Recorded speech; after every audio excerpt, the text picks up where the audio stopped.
Bang! Yeah, 71307 this league, throwing rocks at the backboard. Living our dream, better dribble to the three, take the shot, here a cash short. And we don't even care what you say, we ain't scared of the hate, get a win in this last board.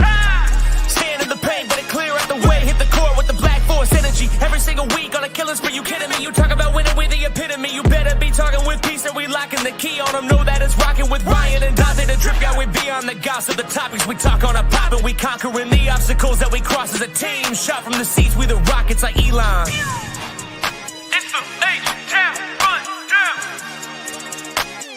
Let's get started right now. Well.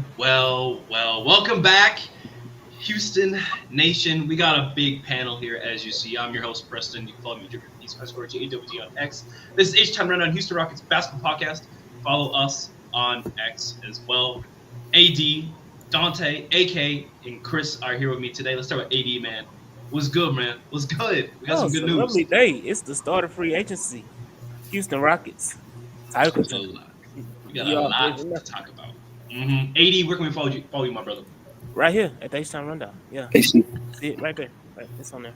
Donte, man, it's good to have you, my brother. A lot of Rockets news to break today. How are you, and where can we follow you, man? I'm doing awesome, man. We're already off to a very good start. But y'all can find me at that Rockets got Coach Donte. Y'all can find me right here. My guys. Hell yeah, it's good to have everybody here today. And from the Rockets Round Robin crew, we got Mr. Sir Gorman, Clip Gorman.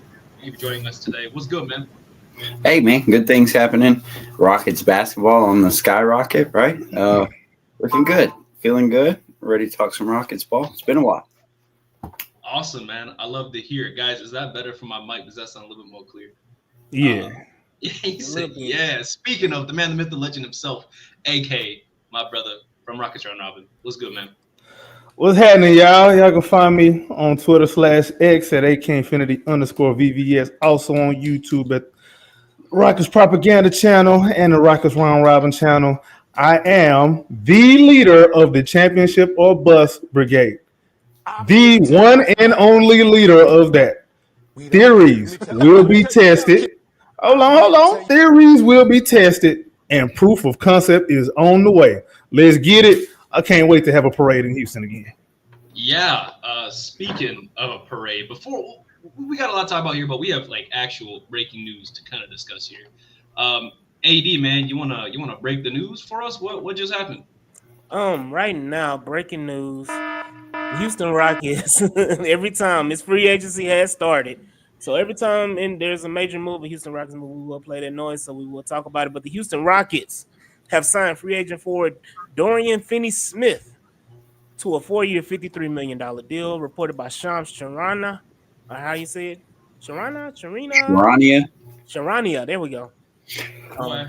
And 3-and-D wing, a guy who the Rockets have been rumored about signing for like the last 2 weeks. When they couldn't wait to jump on and get some Finney-Smith in the system. Yeah, some BFS. God, dog, that was terrible. Well, let's talk about it. How do we feel about the signing? I'm cool with it. I love it.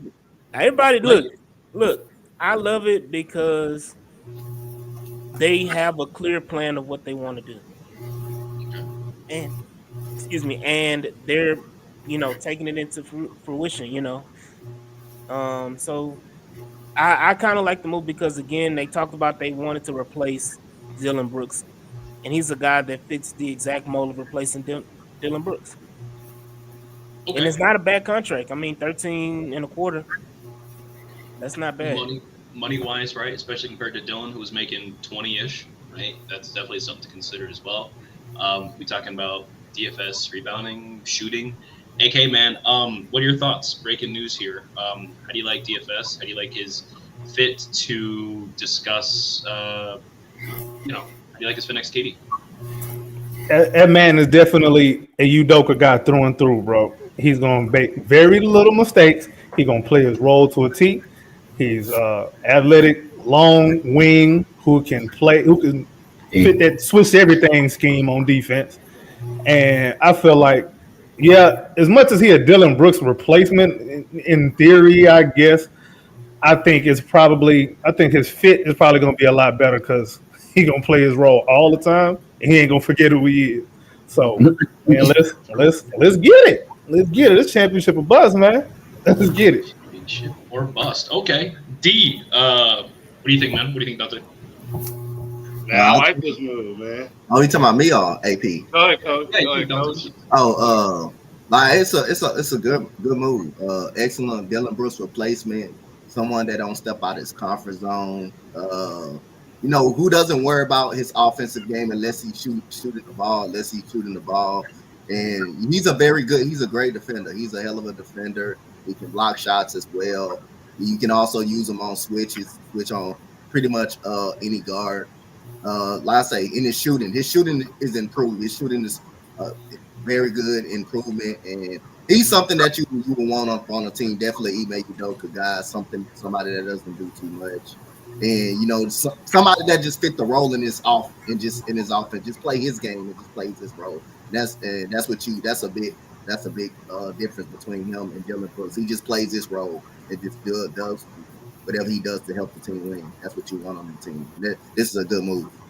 Okay, that's a good little breakdown. AP, man, hello, by the way. Thanks for joining on the show. DFS just got signed. What are your thoughts on that? And Stone, I trust, man. I love Stone, man. He always getting the right moves. He wants to win this championship so bad. Let's get it, man. Okay. I like it. Now, Chris, I want to ask you because you're kind of the X's and O's guys that I know and trust, right? DFS and KD, right? I feel like that's definitely an upgrade over Jalen Green and Dylan Brooks. How do you like that pairing? I like it very much. I really like the whole seeing a hole and filling it, right? Like the guys that I was concerned with guarding, with being able to guard them are the guys like Wembanyama, the taller, skinny, the Chets, the guys that Dylan guarded for us. We kind of didn't fill that hole until now, right? DFS is going to be a great, and like AK said, he's going to stay in his lane, right? He's going to just fill in, make the shots, fill in lanes, and play great help side defense, play good on-ball defense against the bigger group. He's just almost exactly what the Rockets need if they want to go on a big championship run. As far as with KD, I'd say that he knows how to play alongside stars. He knows how to play alongside Luka and LeBron, right? And not just from LA, but from in the past before. Am I wrong? Were they together ever in Brooklyn? I think DFS did play alongside KD in 2021 with Kyrie for that brief stint he had. I don't think he did. He play? Wasn't he traded for Kyrie? You know what? Because Kyrie's on the Mavs. You might be right about that. I wonder if KD played a couple of games with him. So, but anyway, he knows how to play alongside stars. He doesn't try to outshoot his role like Dylan did. So I think he just kind of slides in nicely. And, and the ability to kind of stay big and stay tough was something that I was kind of concerned with. Stone, Ime saw the hole and filled it. Yeah, it's definitely a good thing. Hey, surprise. Oh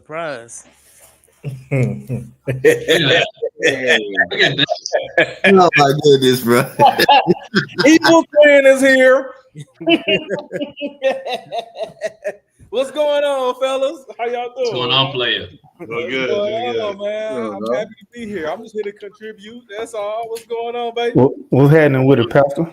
What's up, man? Yeah, ladies and gentlemen, keep going. Let's get it. Ladies and gentlemen, if you don't know who this is Pastor. Originally, way back when we had Smiley, it was PG, Donte, and I. And wow, there was a lot that happened. But we are kind of coming up, right? Playoffs. Fortunately, Pastor got his wish, and Jalen's no longer on his team. Hey, well, you know I came up here for that too, baby.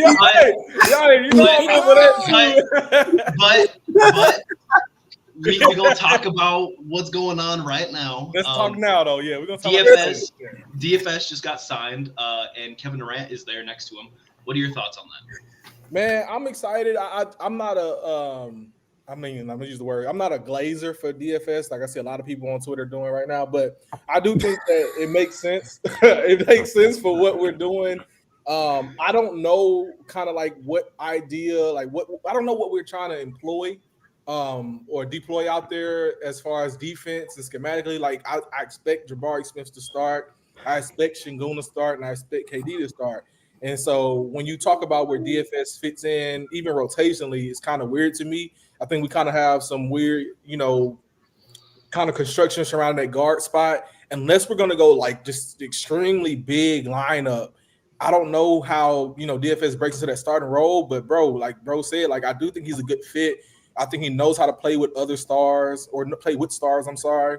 I think he's a good size. I think he has a lot of good effort. Believe it or not, I was watching some of his highlights before he got signed, and he reminds me of a more and kind of like an older, polished version of like Tari Eason. So I think he kind of get the double down on what Tari Eason brings to us as well. But I mean, it's a good fit, and obviously they wanted him, and he wanted us. So like, I think they have an idea for what they want to do. I'm just not in the know yet. You know what I mean? But it makes sense, and I think it's a good fit. It's a pretty good breakdown. Wow. It's just kind of a shock to have PG here, man. He doing a lot of things. We got a hater in the chat. This is a Laker fan. I hate Lewis Smith. Hey. Yeah. Oh yeah. Oh, this is just the biggest news ever to me. Then I love when Lakers fans got some tears in their eyes. That makes me happy. Yeah, some Laker fans are mad that they lost him too. Oh yeah. Oh, I got some people to text. Where my cousin at, bro? Hey, Chris, you just had to They mention. might be getting up Brook Lopez from what the reports be going up. They may not even go get Aiden. Chris, Yeah, you those just are some guys. I think we need a third center. I mean, it's a lot of guys. Brook Lopez makes sense if you don't use him a lot. You know what I mean? Just deploy him when needed, get him some rest. I'd like to see a rim runner. I'd like to see a vertical lob threat, something that can actually rim protect vertically. You don't like what's your guy name? 2-way contract. Donte and finally Donte. Yeah, Donte. Yeah, I like him. Donte? I like him. We're not going to see him, I think right? if he gets some more minutes, he might do some. He won't. You right? say he might get some minutes? I said if he gets some minutes, not. Oh, that's a capital if, right? Capital if. Chris said he won't. Big capital if. All right. Chris said he won't. We got to be up 30. You know what? I take that back. We're going to be up 30 a lot. So if we're going to be up like that, we finna see a lot of dunk contests. Well, that's a good point too. Like, though we should get another center, it ain't even about being up. Like, there is a lot of back-to-back opportunities that these guys are going to rest. Mm-hmm. We have a lot of injuries that we deal with from Amin Thompson, Tari Eason, Kevin Durant, and so forth. So you definitely want to keep depth. You know what I mean? So I think that is an important thing to look at. Like, even if you do have Donte, you still want something. It doesn't have to be a rim runner for me. I'm with you, Chris, but like it can be. You know what I mean? It's just like who's out there that you would even want to look at. Robert Williams. I mean, we can't really. That's trade though, ain't it? That's trade though, ain't it? Right now, yeah, we're kind of locked in. I mean, unless we're going to into the first apron and playing with the tax and everything, and which I don't think they need to do. I would chill out, Yeah. So I mean, take a flyer on a Wiseman. Would he take a vet minimum, and we could still slide him and keep him on? What about Bo gives you that too, though. Yeah, I'll take a ball. I mean, low risk. What? Ain't no risk. We're gonna really. have to fill out the roster. What You said what? What you say? About what? What'd you just say? He said low risk. No. What? Man, I don't know what you hearing over there, bro. You need some cotton swab? No, you tried to get me earlier. No. Oh, bro. You had your chance, bro. You missed it. Your window gone. Bowl bowls that you talking about? He said, I'll take the bowl. I'll take a bowl. All 7-2 of that bowl. Y'all terrible, dog. Oh, Lord. I set myself up, though. So, Stone's off season so far. What are you guys ranking him? Right? Are you giving him an A+, an A minus? Like, I feel like he's been pretty good. A minus, A+ right now, really. He had an A, man, because he done got us a lot closer to that championship, just like that overnight. You've been critiquing him on Twitter to be saying that. I don't know, bro. You can hashtag fire inmate. Yeah, like I don't know. What you talking about? Me talking about what though? Who I've been critiquing? Stone? Is that you with the championship of bus? Ain't that you? Yeah, I'm the leader of the championship of bus. Yes. I didn't. That's not criticism. I'm asking questions because people act like it's gonna be all sweet after year one if we don't win a championship in year one. Somebody gone. Why y'all? So logically speaking, let's just infer a little bit here. If someone says I'm gonna give them an A, but I'm also questioning your future moves, and I feel like to me, maybe I'm tripping. I feel like that would lead to you like you're being generous with that grade. That's all. Like you. Nah, I like what he doing. I'm just saying everything I look at, I got an engineer's mind, bro. I'm always looking at a risk. I'm always looking at a risk management point of view. Like, okay, we're gonna make this move. What's the downside? Can we stomach this downside? Is that okay? Do you accept the risk that comes with this? You do? Okay, let's run it. That's all I'm saying. And people be taking all that stuff personal. No, stop trying to be right about something. No, it's just information. Get out your damn feelings. I feel that. Well, I'd say, as a Jalen Green guy, I'd say that I'm a whole lot happier after the Jabari signing, right? Like, and now it makes a whole lot more sense. That's you think so? $9 million more that Stone really kind of saved in this deal. I know that doesn't sound, fun to hear, but if you're going to be paying Jalen Green and then he may take off in a couple of years because of his contract situation with only the two kind of betting on himself, the 2-for-1 that he has with that player option, you may lose Jalen, right? And I know that's not something that is excited to try to think about right now. But if he saved by signing Jabari to the long-term team-controlled deal, we now know that we can pay all these guys, right? So if you're going to save the money and send off Jalen Green, then I'm a lot happier knowing that you can pay Jabari and you can pay Amin next year. I mean, this starts sense, right? And Tari. And I was kind of quiet as soon as the trade happened because I was a little bit questioning – like AK was saying, what other moves are we going to see? I don't believe we have enough ball handlers for a championship run, right? OKC, Indy, they're harassing ball handlers. You need multiple ball handlers to deal with that type of harassment. It's going to start coming from different angles too. To me, the way they're playing this is that they see KD as a 2, right? They're acting as if KD is a 2 guard, and that's where he's going to kind of slide in. And I mean, I don't know if that's the right answer or the wrong answer. I just would like to see more ball handling. So I wrap it up to say that there should be more moves, I would think, down the road. Now, whether that's at the trade deadline or it's signing minimums to try to help it out. And if it's going to be the Reed show as the backup ball handler, then do we have another option at the trade deadline, right? Like, if we're going to be a championship team, we need to be able to make those championship moves, right? So I think if I was going to say anything about the Jalen and KD swap, is that now it starts to make more sense now that the trade is actually starting to see what else he can do with the trade, right? Like, not getting DFS if we don't send Jalen for KD, right? Understood. Hold on. One real quick. There's an update on the contract for Finney Smith. That 4th year is a non-guaranteed with a player option and a trade. Okay. That's a hard deal. Year 4 of that contract is non-guaranteed. It's a player option and it has a trade kicker. I got a question about the trade kicker. Does that, when you trying to match salary, does the pre-kick price tag, is that included in the salary matching or nah?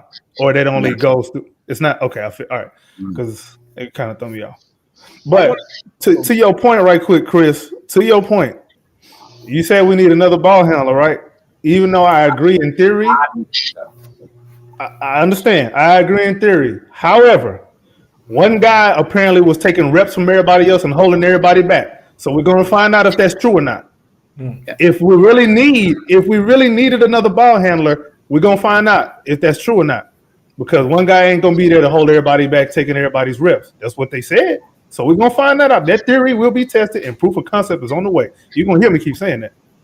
Hey, I would say that, like, it's so hard for me to give grades to Rafael Stone because I often I have to look at like his whole body of work and how he got here. That's And, fair. and so much of it is just like me understanding that a lot of these things kind of fell in his lap.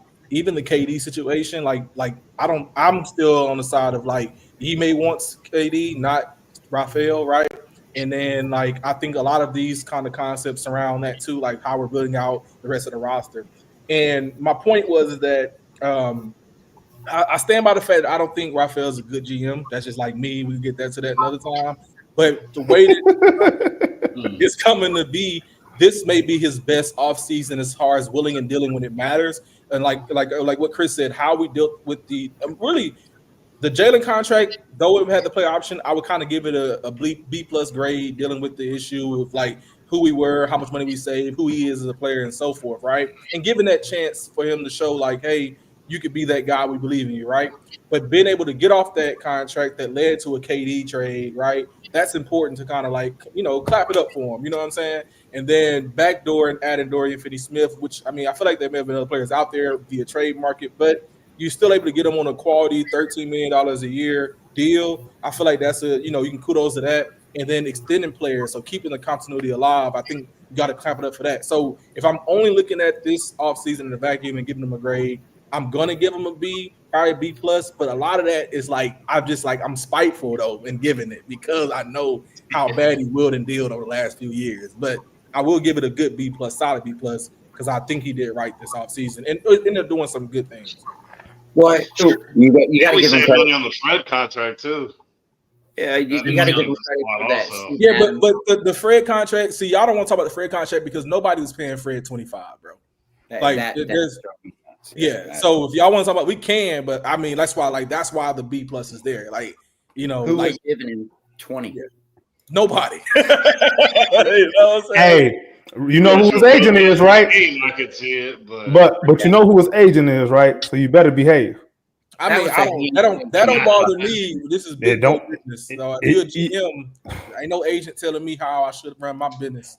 Rich Paul is the second most powerful man in the NBA behind LeBron. Hey, we would have to try to test it if I was in the position. So I'm glad you're not in that position, bro. Let me ask you guys this: would y'all have run after some of the bigger name point guards? Like Kyrie? Like who? Kyrie, Harden. Kyrie, I would have went after Kyrie. I said it. I told you I would have went after Kyrie. Kyrie kind of only makes sense. Depends on what the deal would have been. He's a better scorer than Fred, but not really a better defender. But Trey would have been like the perfect, I'd have gave up something to get Trey. Yeah, you know what I mean. I'm talking about the free agent guys that would have been. KD coming in the building, you make one phone call. You're right. Yeah, Harden would have been my next pick if I had to. It would have been the easiest one to do. You know what I mean? But I'm with you. I'm not really big on bringing them in either. You know what I'm saying? But I'm just saying, if I had to do it for a more established and prolific point guard, it would have been Harden. It'd have been so much easier to get that done. I understand. I mean, the reason I say that is because it kind of seems a lot easier to put all this on Fred if I'm the opposing team. Oh, right, yeah. Right. And we live with that, right? If I'm going to lose, if I'm going to lose now, I'm going to lose to Fred VanVleet, right? That's the guarantee, right? That's what I'm doing. So I don't know that I'd be comfortable with that, right? Are we selling a man Thompson short? What do you mean? I mean, he's supposed to be way better than what we replace. Who he's technically replacing. Well, if we're going KD, then we are obviously not going to develop, right? That would have been my thought. If we would have kept Jalen and then run it back, that would have been kind of a developmental step back year to me, in my opinion. Amen Thompson's supposed to have next. Yeah, but his next is different than the next that you're thinking of. I've said it many times. I don't know if you're ever on the spaces, but Amen Thompson's next step isn't on the same path that he was on. He can't stay in a dunker spot and he can't stay in the corner of the court and still be this next step person. His whole progression is now going into ball handler scorer, and you're going to lose a lot of those things that made him great. He may not ever see a defensive player of the year if he has to focus on being a superstar, rather that's 1, 2, or 3. I'm just saying, it's just not. It's a whole new path for this man, and we're hoping that he can reach it. I'm saying that new path was supposed to be that 1A. Nah, I don't think so. I mean, some people may say that, but I don't think so. A lot I of know that people say were saying that's why I A lot keep of people saying were theories is saying finna get tested. That's why I keep saying that. I heard a lot of noise. Everything everyone ever said is finna get tested. Well, what are they saying? Like someone like, let's be realistic, like and just tell me, like, let's not be hyperbolic about it, right? Someone saying that they think that he could be a 20-point per game scorer. Was that what you're saying? Like, because that's still not a 1-8. You know what I mean? He supposed to be the best player. Okay, this is what I'm hearing, and this is I don't remember who it is that said it, but I've seen this on my timeline. I was told even if we don't win a championship with KD, the window is Amen Thompson still. If you're gonna say something like that, that means you expecting Amen Thompson to be your 1A. You can't say something like that and then he don't get held to the same standard. I mean, both can still be true though. You know what I'm saying? Like, I'm listening. It just depends on the role that he develops into. Like, I think, what is he, 22 at this point, 21 and 22? So it's like by the time KD retired, be 23, 25. You know what I mean? So it's like that is something that you have to understand. Like, if he's going into a primary ball handler position, and he's creating for others, and he's giving you 20. If he's giving you 28 and 8, like, you know what I mean? Like, that's a 1A, bro. I don't care how you sum it up. Now, yeah, that's what I'm saying. That's what they say he's supposed to be. Yeah, but I'm saying, like, that's doable. Like, I hear a lot of things like he's going to be like a top 5 player in the league. I thought that's what you were referring to. And it was like, yeah, that's what, bro. I understand. I understand. We probably got different definitions of whatever. I don't necessarily believe that you have to be top 5, but what I'm saying is, if you telling me the KD era is not championship or bust because you still have Amen Thompson, that means Amen Thompson got to be that dude for you going forward, because you can't say the championship window is still open if Amen Thompson is not one of them type of dudes in the NBA who can lead you to a title. Yeah, after KD. I think it's still open regardless of like KD, because you have both Amen and Şengün regardless. But you understand what I'm saying though, right? I do, but I don't agree with you. I understand what you're saying, but I like that. Like, they're so young. That championship window is open probably 3 times over, because you're going to get away from KD in 2 years. You're going to bring in more vets after Fred, and then you're going to go through it again. So as long as they're paying Amen and Şengün, and they're both giving you 20 points per game, you have it's the Jason Tatum, Jaylen Brown effect. Like, they went through it in Boston with Kyrie and Isaiah Thomas and such, right? It's the same formula. So, like, that window is going to be open.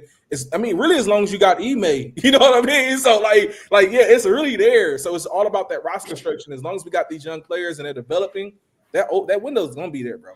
Okay, I got you. You say them young players. Let me ask you this, and the rest of y'all know where I'm finna go.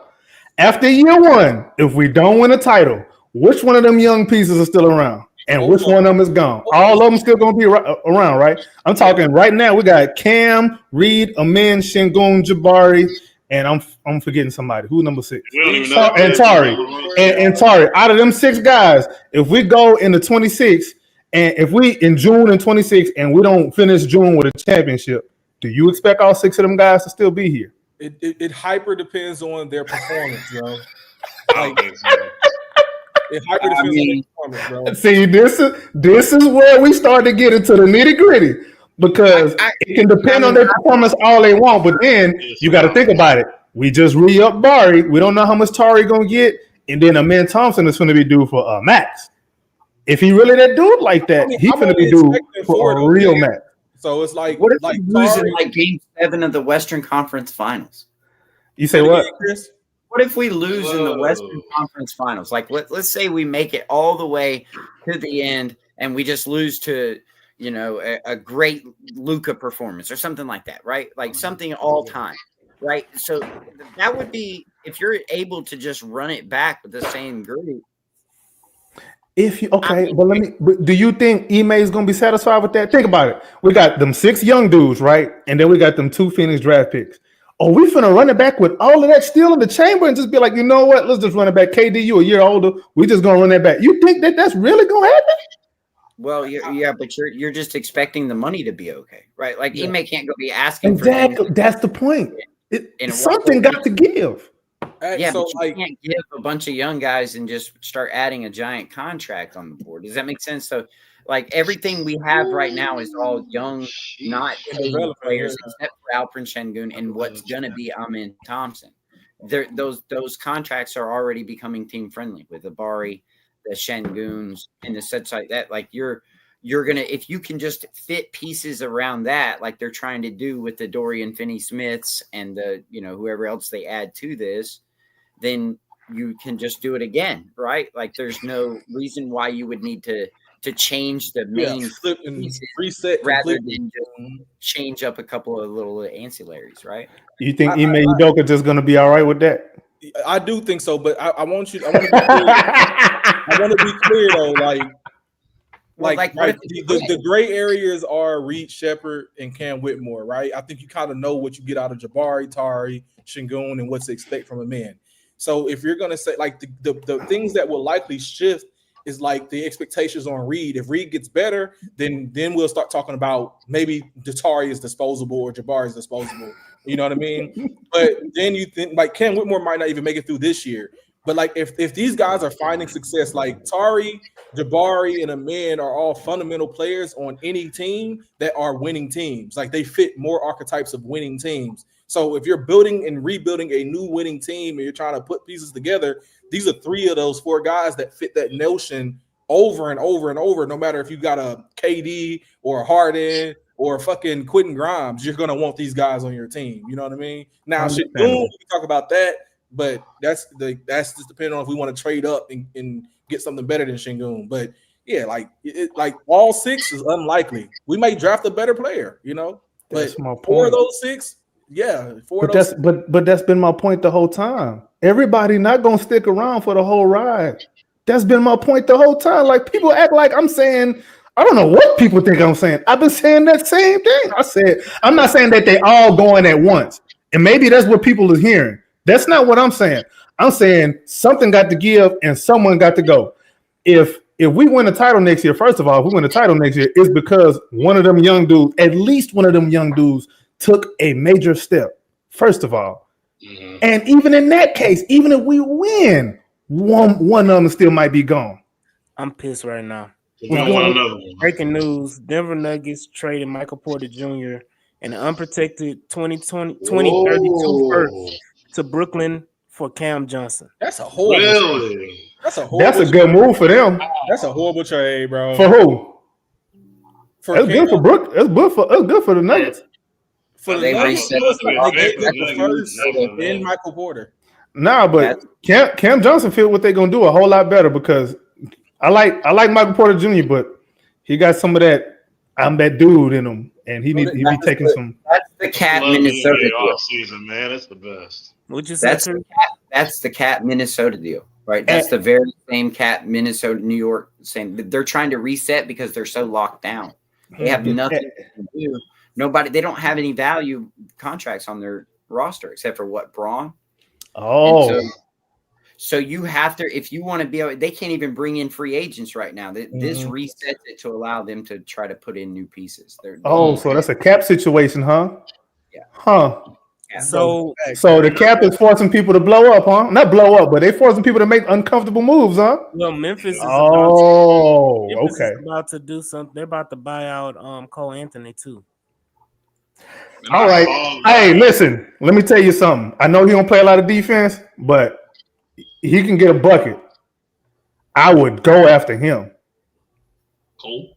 Yes. Well, Britt, he's going to Denver, so we don't have to worry about him in Houston. It's not a problem no more. It's not a problem no more. Wow. Yeah, I think Graffa made a good point, and what I'm trying to tell you, if they can put it on the screen, is that like we know that there are sacrifices when building a championship team. I don't think nobody in our fan base is expecting to keep everybody, but if it works, it works. That's what they're saying, though. They're telling me that everybody's still gonna be around even if they don't win. I say this respectfully, and I follow you. I don't believe you, Ak. I don't believe you. Okay, hold on. Let me find something. You ain't got. That's okay. I'm a proof of concept kind of guy. I told you I got an engineer mind. I don't just run my mouth and talk shit. Hold on. I mean, you do though, but nah. Hey, Ty Jerome's going to Memphis, 3-year, $28 million That's a deal. good look for them. They need that. That's a Okay. setup for them. That's a good deal. Who else are we targeting? Do you guys have ideas? I know Luke Kennard's name was popped up. Yeah, that's but what I don't know saw if that's too. even Yeah. enough. Well, Who else? we Who's still got our coming? little Nikhil league. running Nikhil Alexander Walker. No, they not. NAW probably They gonna go done to with the the Hogs. Nikhil. They done? Yeah, they not doing the Nikhil one out. That's They what the can't rumors do is. it. Yeah. Yeah, money wise, they don't have it. If I they can, think- I think the you kick the fire on Cam and let it. You see it through. that would be They the. said he might go to the Bulls. But I don't know. How many Yeah, well, minutes is Cam getting on this roster now that we have DFS, right? Because like we're looking at the starting lineup. That's kind of something we've been discussing, right? Of someone said that KD kind of looking at that 2 role, but starting wise, is it not Fred, Amen, KD, Jabari, Şengün? Jabari That's just what I got think. paid. I was assuming that that's kind of like what we're assuming, right? But then going to the bench, you still got Reed. Amen probably playing the most minutes on this roster, unless Fred is still twerking for Ime in some way, shape, or form at this point. But it's probably going to be Amen. But other than that, like our guard depth is that Reed. Is Cam playing 2? Is he playing a lot of 2? Where does DFS fit in? Cam will dominate as a 2. He just got to lock in. Yep. You don't think Are you DFS sure about is that, or is that a theory? I just kind of understand his game. He needs to You score. understand his game. Help me Yeah, he understand his just needs to score. He just needs to score. And I think at the 2 off the bench, the only thing that I think he will struggle with is kind of playing defense against other guards, premier guards specifically. But yeah, I would like to team ball too, say it again.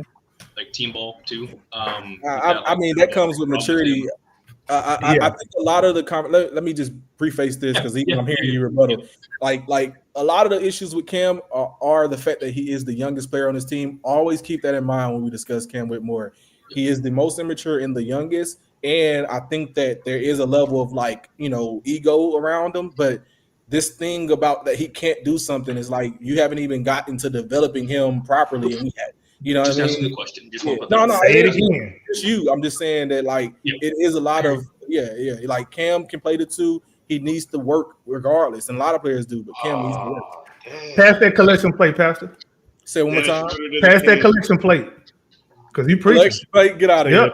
here. You preaching. Real quick, check the private chat. I got it. AP, you said something about Shooter. Yeah, Shooter's going to the Kings. Wow. Okay. They're Westbrook too. Yeah, they were. I was about to say they were looking at Westbrook also. Interesting. If I had to give us one, I want Trey Mann.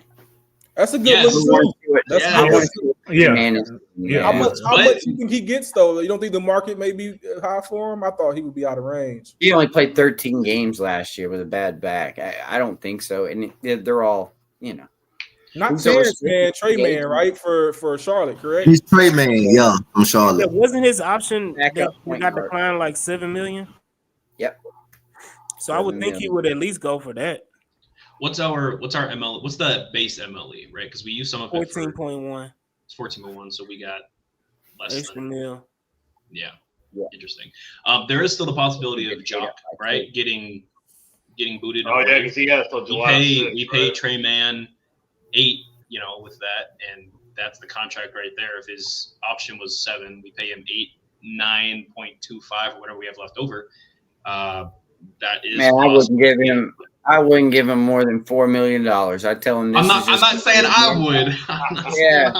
I'd call Trey Man and be like, "Hey man, we got you a perfect microwave scoring role off the bench. You want to boost your value? I'll give you 12 minutes a game. That the most I can give him is 12 minutes, and he's not going to get the ball. He's going to come in and just score and boost his value, and hopefully we can turn him into a 6-man. And then the issue with that is if we sign another player, what does that mean for Cam Whitmore, right? Because like my whole issue with this is I want Cam Whitmore to play. I want him to play. You?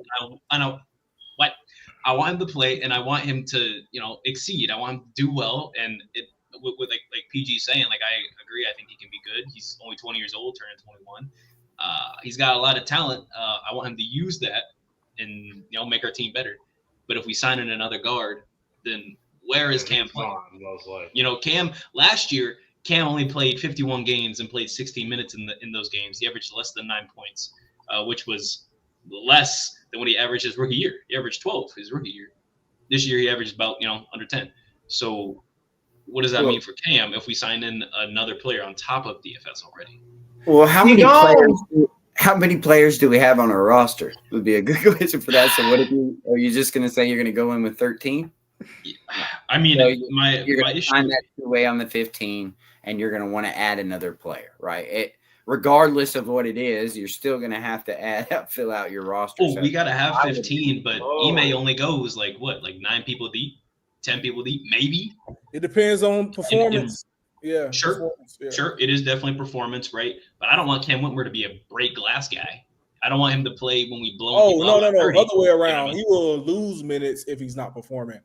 Goes for Reed Shepard too. Yeah. So I think those are the only two guys on the roster who maybe Jabari, but he got paid. But those are the two guys on the roster. I feel like if they aren't showing up next season, you're going to slowly see their chain being pulled back.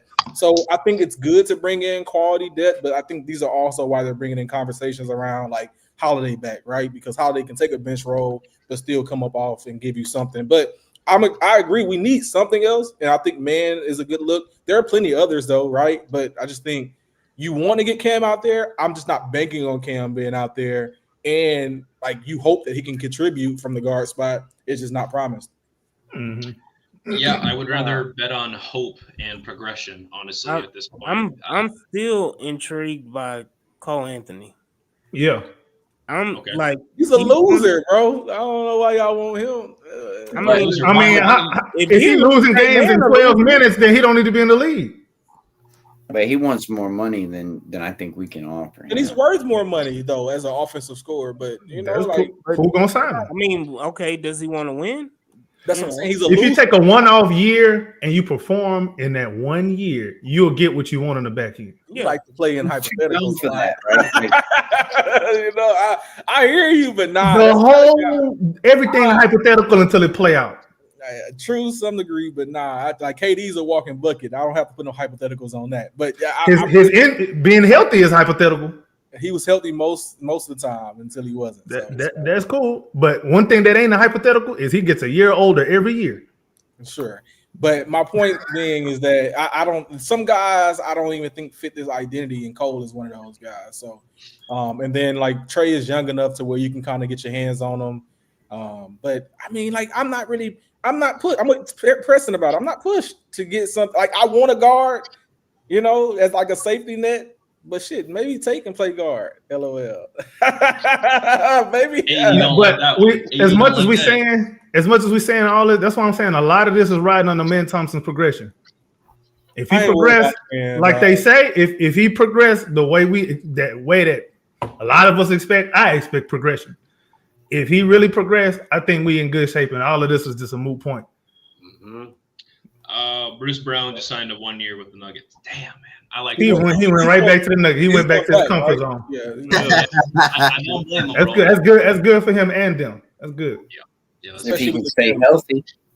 Mm-hmm. That's true. He can't even play 10 games without going down for half the season. So I got a question, a theory. Is there anybody else? Oh my bad. Is there anybody else that? Because I still think there could be some movement trade wise because of the KD and the KD trade hasn't been finalized, so it could be another team involved in the trade. So That's what I'm saying. I don't know if this is the end of the Rockets movement as far as like saying we don't have money for this, money for that. We may get another player involved in that KD trade. So if Cam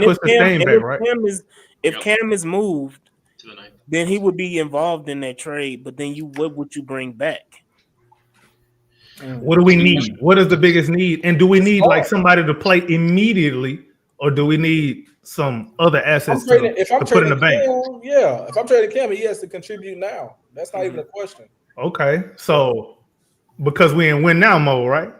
Yeah. No. So it's another casualty, right? Not your win now. No. You see what y'all do? You see what y'all do, right? No.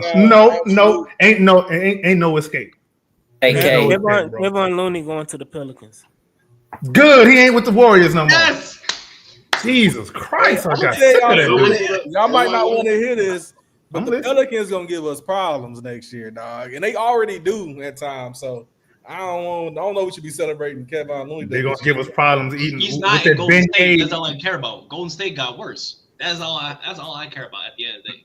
I mean, They they're gonna finna be get working. Hater for they life. finna get Ben Simmons and Al Horford and go to Ben Yeah. Simmons played 30 games last year. Forget Ben Simmons, but the Al Horford part.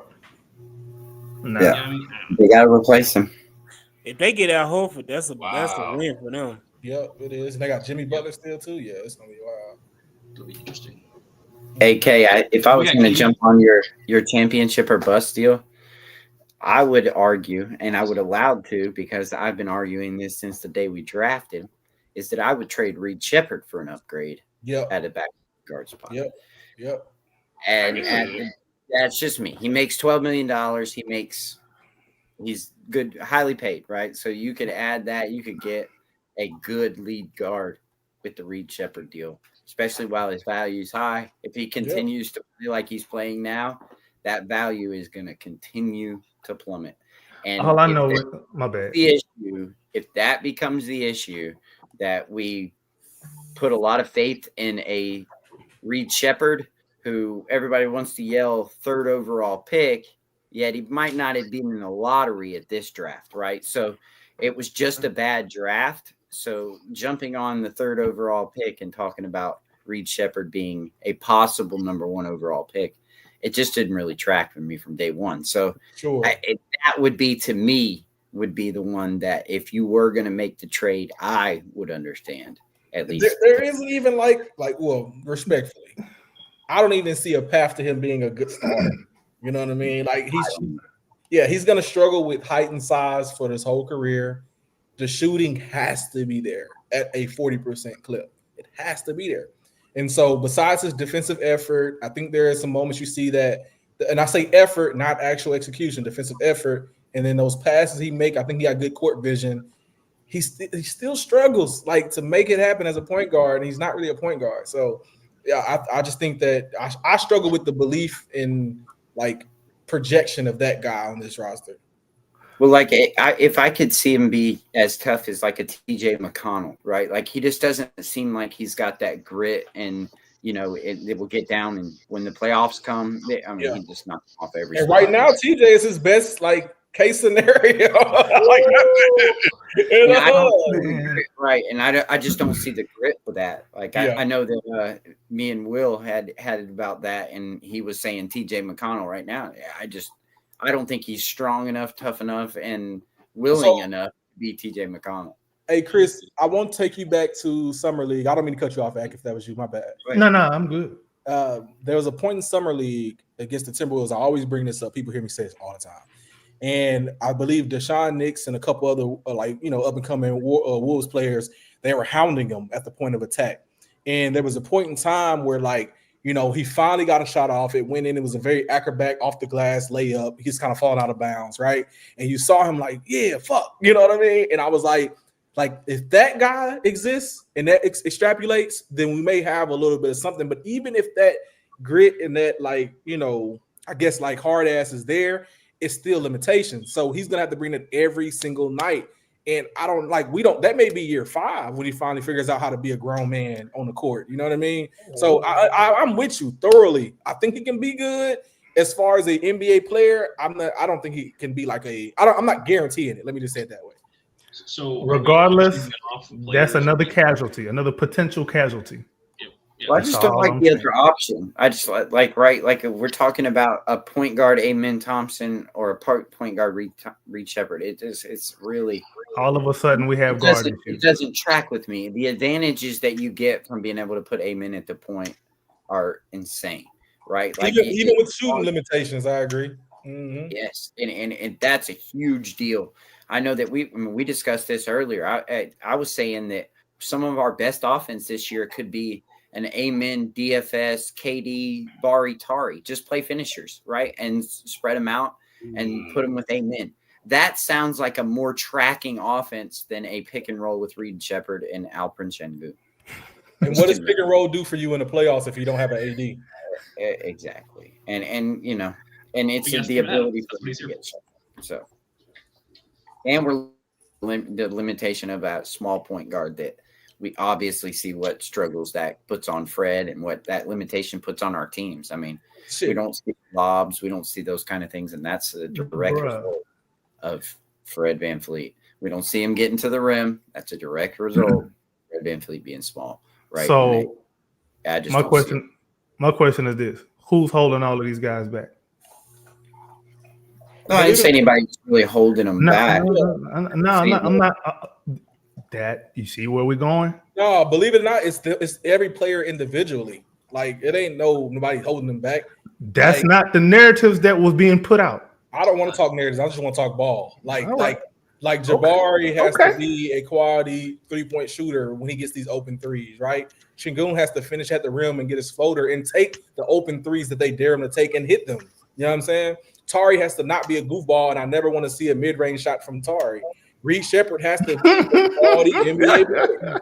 Like, you know what I'm saying? Like, these are things that are here. Cam Whitmore has to be there, present in the moment, and give you that. So it's like, I don't think that's like, and I hear a lot of it being like coach is the problem, is really what I feel like he was about to say. But like, that's not, to me, that's not really it. Like, it's some of it, sure, but like, that's not really it. These guys don't contribute at a high enough clip yet, but they're young. That's what my point is. Let them play out of their bad habits. That's been my point. You're just more on continuity and patience. And I get it. Like, right? Like, bro, we on the same page. Well, as long as they're picking a direction is, I think, what the most important thing, and that there's still optionality and flexibility for the long-term goal. Like, I get it. I get what you're saying. But like, look at what Denver and these types of teams and Minnesota did last year. And I know they still ended up back in the conference finals, but in Dallas, there's a lot of teams making a lot of moves based on the cap. And we're not even anywhere near those type of problems, right? Like, so long-term flexibility, the long-term future is still there. We still get to see if these guys are going to be winning players in a winning situation. Right. Like, I think throwing Reed Shepherd in on a winning team and knowing whether he can actually play on a winning situation is a whole lot more valuable than letting these guys go out there and make a ton of mistakes and then just go, oh, well, we think he can still project out to be a decent NBA player and then pay him as such. So I would argue that right now that they get KD, you get an opportunity, falls in your lap for little to nothing. You have to try to go for it. So you get the opportunity to get DFS, go for it.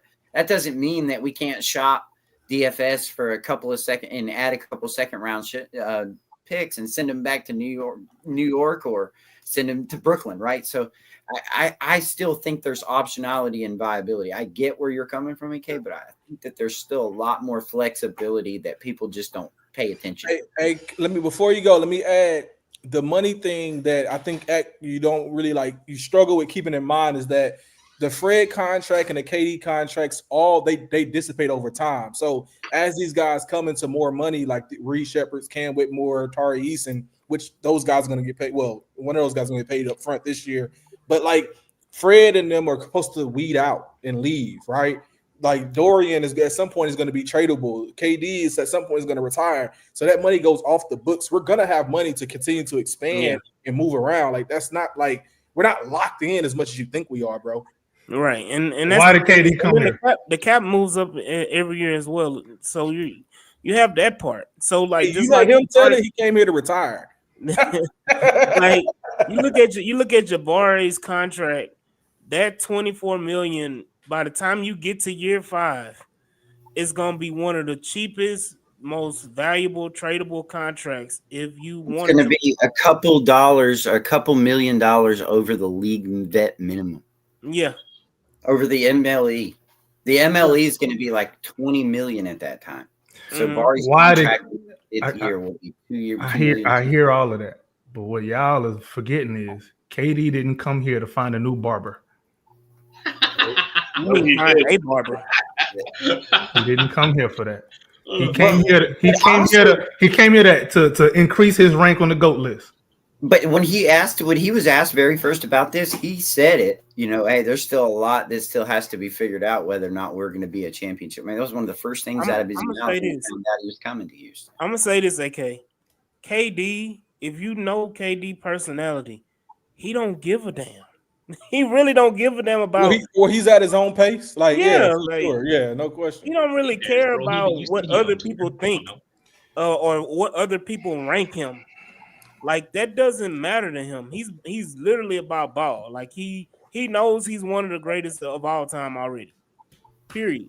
So doesn't he want to leave a greater legacy? Bruh, why did he go to He Brooklyn? don't care about No, no legacy. Yeah. hold on. You don't Why? think he cares at all? No, he definitely cares, but I'm saying like I don't it's think not he to the cares. same that magnitude He is with cares like about it money. himself, Yeah, but not what other. Because what you're saying in the sense of what others are saying. That's not No, that's not. No, When the you're hell talking I'm about not. a legacy. You're talking about a legacy Yeah. on You- other you- opinion. Do you think he cool with retiring with just 2 rings with Golden State? You don't think he want to get a ring without Steph Curry and being attached to that, bro? You don't think he want a ring? But hold on, I think he does Both want are a true. ring. That's not nobody's arguing that. He Right. does want a ring. He's made that point. I don't think that he's saying, well, man, bro, if we don't win a ring, I'm gonna put y'all in the motherfucking bind. Like, boy, it better happen. He ain't saying it better happen. He's saying we're gonna figure it out and he gonna do his part. Like, I It don't ain't Braun, man. It ain't Braun. Ain't So gonna is that why he forced his $50 way million out? option. y'all keep Oh, breaking news! Breaking y'all news! keep thinking. Breaking news! Boy, you got some Stop. small Hey, ass stop. hands, Hey, we dog. got some Stop. breaking news. Hold on, Stop. everybody. Hey, Hold dude. on. All right, Stop. all right. Listen, Houston Who's Rockets that have team? signed Clint Capella to a 3-year, $21.5 million. Oh, I'm out of this motherfucker. I'm out of y'all, bro. I'm out of Hey, y'all, Pastor. boys, man. Pastor, check your ex, bro. Check, Hell no, bro. Pastor, check your ex though. Hell no, bro. Hey, hold on. Didn't Chris say he wanted a rim running? There you go. Hey, He can, can he still do that? Hell, Let me man. ask you something, Clint Capella, man. Give me Clint. Give me Clint, baby. Hell no, bro. Look at this. hey, Look hey, at this. that's good. That's good for Donte, for Enfile Donte. I'm not gonna lie, it's actually good. Hey, sure? you like that move, huh? I'm finna go to Phoenix, man. I'm hollering at y'all boys, dog. No They hired way. Jalen for him. You and Kelly, you go right. I can dig that though. I can dig the Clint Capella thing. I think he's like a Steven Adams insurance. I can dig it. Yeah, he's What is this, You Tom? I understand it. You actually Guys, brought him back. Man, they got Jalen Ramsey over there now. you know what he is? Crazy. He's on a very tradable contract. Yeah, He is very on true. the That's same- cool. Hold on. What's crazy? That's cool. He a tradable contract. Jabari a The tradable money that we contract. spent, all you doing is flipping Jock's money for Clint For Clint. Capella. That's it. That's right. He's making less actually Yeah, than making Josh. less. So you save money that way. Somebody That's cool. said, "Hey, go look at the chat." Somebody said, "Bye, LP."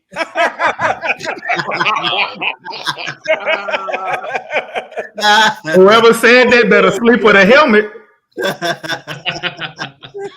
Boy, they finna come after you. Let me ask you Man. something. So Jock is definitely gone, right? So Jock Yeah, Oh, Jock's yeah, gone. out of here. Jock So- is going to be part of the trade. Okay. Kevin Durant. Okay. So is it just Jock being gone or somebody else going with him? Where's my window? Cam's gone too. I'm It's guaranteed. probably going to be LP for Giannis. Let me tell you something, bro. I wouldn't be mad at that one bit because we even closer to a That title. would be crazy of an offseason. I understand because low key LP contract is tradable too. People don't realize that. Around and pull the Famous Giannis Jalen. trade. Hey, we pull a Giannis trade. Let me tell you something, dog.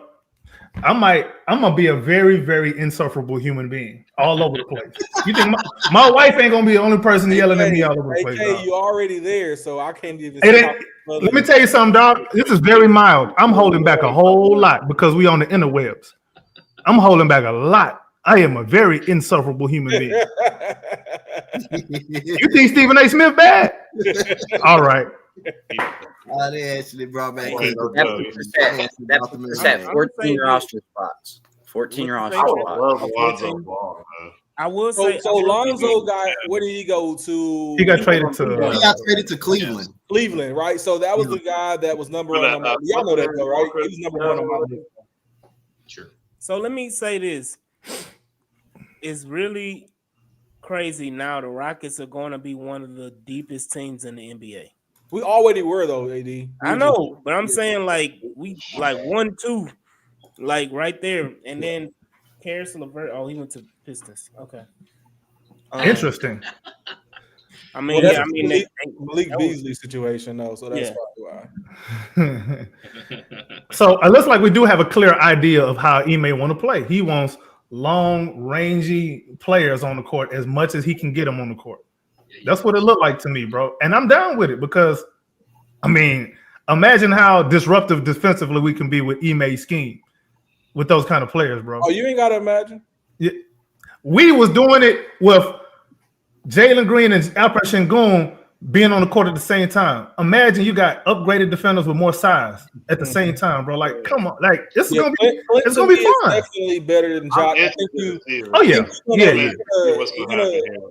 You're gonna miss Jock's 3-point ability. I mean, it wasn't great, but you're gonna miss that. But if they're just trying to be able to pack the paint in certain scenarios, like taking on Wemby, taking on Giannis and such like that, you kind of want to keep that big in there. So I can see that being the case. But I mean, I think we still need a guard, a combo, dude. I don't know who. I'm telling you right now, it's coming in the KD trade. Yeah, who is it? Who is it? Right. You got an idea? So let's go ahead and talk about it. Like we keep, playing around the bush. The bushes make noise. Let's go ahead and talk about it. Welcome home, Chris Capella. Welcome home. Hold on. All right. So if you expect Jock to get added to the KD trade, who else is going to be part of the deal? Because it can't just be Jock. Ain't nobody checking for Jock like that. I mean, it would be Jock. So this is the thing. We talked about Reese Shepard potentially being moved. If Ime believes in Cam, it's to me, it's between Cam and Reed. Who does Ime believe in the most? Probably Reed, bro. And whichever one he believes in the most, the other one's going to get included in the trade. And if it's Reed brings you back a bigger fish with Jock. Reed is a Stone guy, though. I don't think that's an Ime guy. I think that's a Stone guy. So what is Cam? Cam. So what is Cam? He said Reed's a Stone guy. Okay. No. Cam is a nobody wanted Cam. Nobody in the league wanted Cam. I mean, yeah, we were blessed to get Cam at that spot too. So but I will stand by Cam. Cam gonna prove the world wrong one day. Watch. Who he proving wrong? Who is the world? You. Me. You and Preston. I like Cam. What y'all talking about? I heard your voice. I heard your tone. Yeah, I heard your tone. What are we talking about here? I was hyped for Cam. Hold on. It's on the Rocket stage too. You're right. I'm trying to find out who we talking to like that. I'm not sure who we're talking to. The curly throw Idaho. Tyler Hero was in. He called you an Idaho. Hello. I see what you did there, Pastor. You call him an Idaho. I see what you did there, bro. I don't see who we're talking about. Are we? Hey, dog. AD. I see what you're saying about Reed possibly being gone because he made 10.6, right? Pair him up with Jacques. That's a nice little 18, almost 19. All right, so who we getting? Drew Holiday? I don't know. I'm not saying I ain't got an idea. If you tell me we're getting back like a Derek White, have at it. I do like Derek White. You ain't doing that. So you don't think the Celtics will open their ears up? Nah, the Celtics. You want to add draft picks and everything. Yeah, hold on. Let me ask y'all this. I'm gonna throw something out there. Reed, Cam, and one of them Phoenix picks.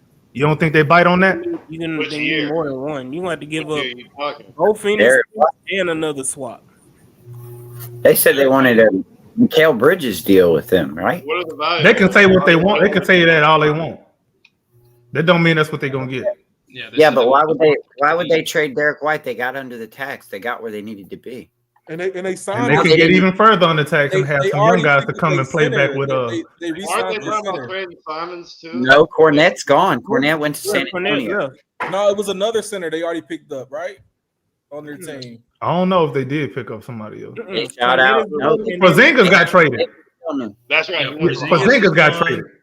Cornette's gone. Al Horford might be gone. You tell me they don't want Jacques? Why is Clint Capella staying? Wow. Why would he stay here for way less money than Cornette? Because he likes Houston. signed a deal for way less money than Luke Cornett. He like Houston. He Yeah, like the chicks in Houston more than in Atlanta. You might be right. I'm tripping. Dunk on him, boy. Bring that 15 Yeah, back. Cornett signed him for more money. But I wonder if this puts us in the tax, right? Like if we're going to go into the tax, then there's a lot more moves we can make, right? Like if we're talking about going into the tax, then Naw is on the table, right? Because there's no reason why. Yeah, go for it. Let's get it. That's what I'm saying. Like let's go. Why not? Why not? Not that I want him. But why not his money? But go ahead. Would y'all trade Steven Adams for? Would you trade Steven Adams for Austin Reeves? No, I don't believe in Austin. Hold on, Steven Adams for Austin Reeves? Yeah. Are we getting more? Hey, listen. Goodbye, sayonara. Man, y'all don't remember what them Steven Adams lineups look like? It had to look like that because we was missing so many damn shots. Why wouldn't it look like that? You think it was just he was rebounding makes? Man, Steven Adams been a rebound menace even with make shots, bro. That ain't even a question. His whole career, that's what he made that identity out. Right, and it looked so much better here because we was really good at missing shots. That's a functionality of this team that I don't think you just give away. I mean, you see what I'm saying? That's part of the offense. That's the Ime Udoka offense. But I don't think, and I don't even think they would do that deal. But I'm just saying that, like, I don't think I would make that deal just to get Reeves on this team. Man, Steven Adams can go sit somewhere. Give me Austin Reeves over Steven Adams, bro. I ain't gonna lie. I mean, as a player, Adams might be their emergency center and Clint's hurt or something like that, or she ain't good. Yo, the rim protection that Clint's gonna provide our defensive.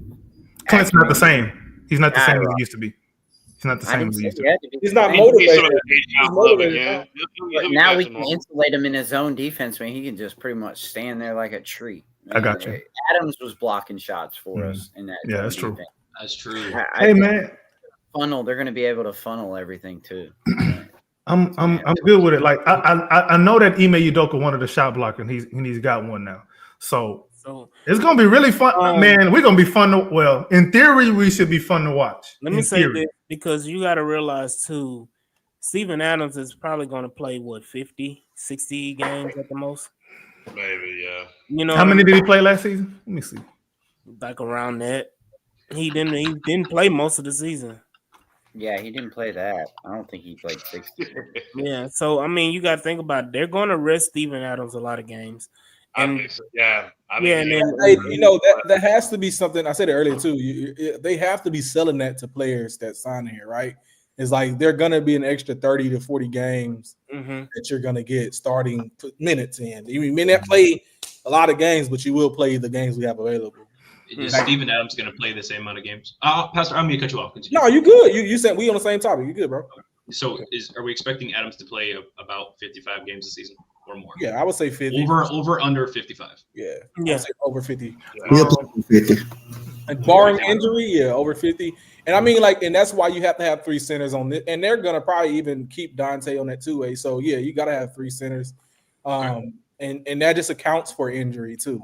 I don't think Jabari can still play it. Finney can play a little bit of center. So yeah. I don't know if I want to. So do we still have another move in the chamber? Or I mean, obviously the KD trade can still expand, but let's say that hypothetically that doesn't expand. I mean, because it doesn't have to. We know the KD part is going to happen. Yeah. If it doesn't expand, what's the play? What play we finna run? Like we're just gonna go with that backcourt the way that it is? Do we believe in Reed Shepard and Amen Thompson the way that you gotta believe in your 3 pick if you drafted them? Yeah, I agree. That's where I'm at. The moves that they're making moves with confidence. Well, confidence in a couple players and let's say direction. Direction. We do it. We definitely have direction. We have a very clear direction, and now we have a hierarchy, which was a problem for us last year. Like you just didn't know who was going to do what. They don't care about guard shooting. They seem to only care about wing shooting. That's what I'm saying. But that's fine if you have guards that are creating rim pressure off of their own drives. That's fine. You can get away with that. Only got one half guard, point forward. Man, we should have got James. So what's Harden. the play? We should have got. There you go, Chris. Now Chris. He's perfect for James Harden, man. Good night. Who? You got 3 different kind of centers to play with. You got wings for days. Just go do your thing. I think this is a perfect Harden roster. Man. Perfect. Like, you see what he did with Zubac? Nate didn't want that. Like, imagine what he could do with Alperen Sengun, bro. You see what he did with Zubac? Didn't want that. That's not true. Ime was the one He that said didn't it. want Harden. That's Yeah, why he y'all said it played. himself. That's not what y'all always remix what was said. Yo, So what was said? Fans of Y'all. Rockets. He said, do Fans. not come here now because we're not in a position to win. Go win a chip. That's what he told him. He said, I And didn't he want did. Okay. He didn't say. That's a nice I don't way want of saying it. you. He didn't Just say that I part. ain't want you. He's not going to come out and say that in the media. Ime Udoka, he don't move like that. The statement that we heard wasn't to the media. It was the backdoor. This is what was said. Like, you know what I mean? Like, I could have sworn I heard Ime Udoka say that out of his own mouth. Me personally, I wanted James Harden here so that when we win the championship, all the James Harden haters, I just want to see how they flip the narrative about how they always wanted James Harden here and they love James. So we do that in this fan base, right? We move that goalpost which way it can go, right? We do that, right? Yeah, you do it every day. I think you do it. Man, get your. That's why your hands 5 inches apart. You don't know that I see you on Twitter. Like, you know, I see you, bro. You do Pull up my flip flop. Hold on, go pull up my flip flop. I'm waiting. I don't do that. So this is I the don't. thing. I'm not results based. I'm process based. This is the still thing about the bringing trade. Holiday back. You still bringing Jeff back. Jeff can't play the 2 though, but you still bringing Jeff back, and you bringing Tate back, right? And Tate can give you some guard minutes. But You're forgetting Nate Williams. Oh man, He's gonna be a part of the trade. damn it, Chris. Lee, you had to remind me. I had to, bro. My bad. Yeah, but you know, I just think. I mean, Holiday gives you some of that. I just would like to get better at some guard. Just one. I just need one combo guard. Like at this point, I would even take a Clarkson, fam.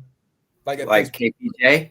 I would love y'all. KPJ, son. Keep that Don't thug get out. me started. Hey, back and if we're gonna bring up that goes back into the why Stone is a bad GM conversation anyway, because the whole twin backcourt.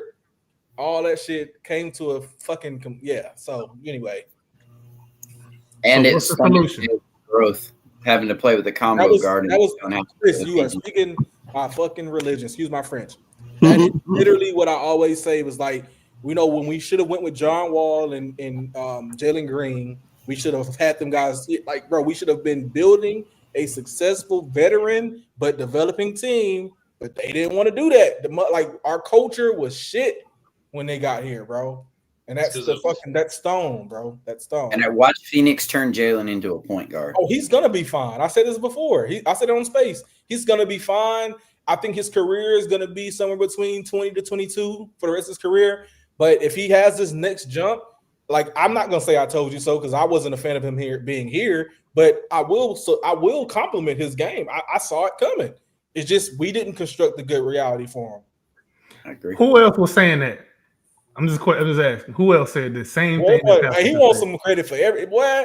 I can't even Nah, eat around. I can't even eat around you, boy. I eat around you. You gonna take my food?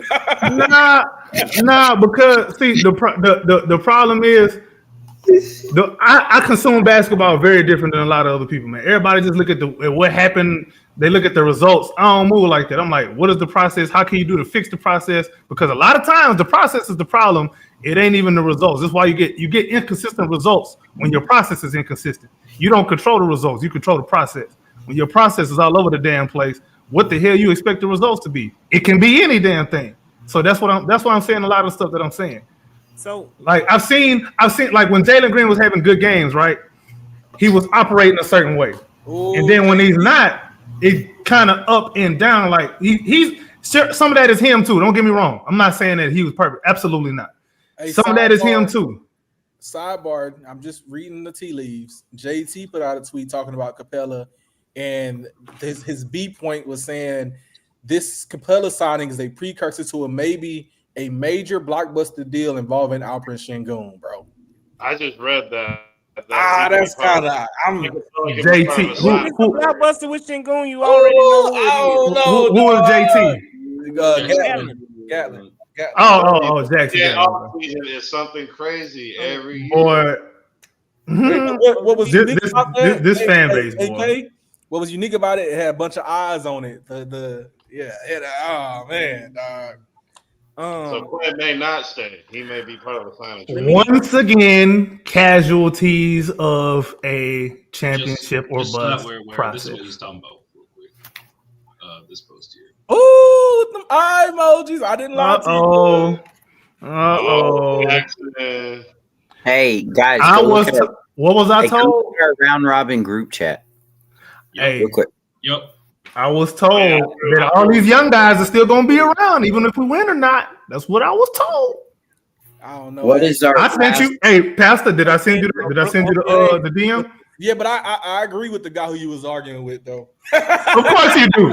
Of course you do. Why wouldn't you? He was kind of spitting though, AK. I ain't gonna hold you, dog. All right, bro. Let me say sidebar to Preston and his Clarkson hate. Sorry, it's specs. Let me say this. The expectation about Clarkson is that he's going to be a role player. Why would they hate him? They hated Jalen because Jalen was a starter. Yeah, Jalen should have been a 6-man at best, for sure. Lakers strike that out comment. Preston, when you gonna let me get off my Jalen hate, dog? Go ahead. I'm get off. What you want? The Jalen hate. Go ahead, get it off. Can I just say I told you so? I can't even say that. Where my Preston? Where my big dog at? Who was the big JG fan? Where he at? I'm still here. The other homie that was up here on the. Ryan, he busy right now. Okay. But yeah, man, I'm gonna say this. I said this to AD when we was in the chat together. It is a bittersweet feeling. It did not feel as good trading them as much as I thought it would, and I will admit that. I'll admit that. But why?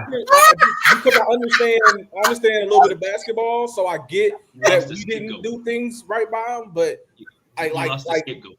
But I just think that like if you, I don't know how to put this, like if you would have drafted in a different angle, like if Cam Whitmore was first, or if Şengün was the number 1 pick, right, or if Jabari was here a year before, then like Jalen would have fell into a role that kind of fit him a lot better.